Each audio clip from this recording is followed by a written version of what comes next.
నమస్తే, welcome to 9 TV Telangana news.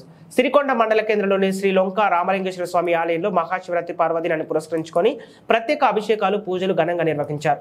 మండల కేంద్రం నుండి ఆర్టీసీ బస్సులను ప్రత్యేకంగా కేటాయించారు. స్వయంగా శ్రీరాముడు ఈ శివలింగాన్ని ప్రతిష్ఠించారు కాబట్టి తెలంగాణలో ప్రసిద్ధ దేవాలయంలో లొంక రామలింగేశ్వర ఆలయం నిలిచిందని, ఈ జాతర మహోత్సవంలో రాజకీయ నాయకులు ప్రముఖులు పెద్ద ఎత్తున పాల్గొన్నారు.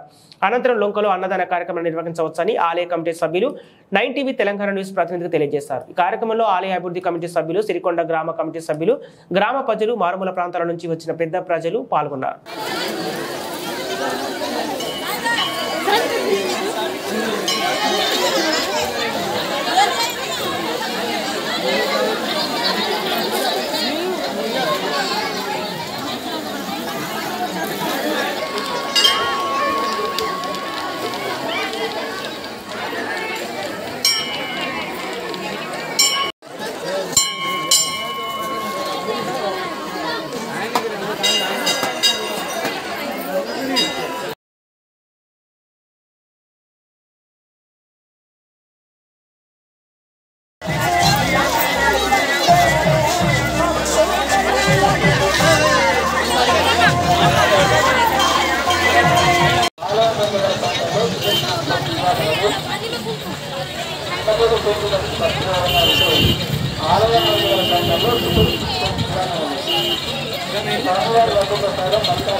Agak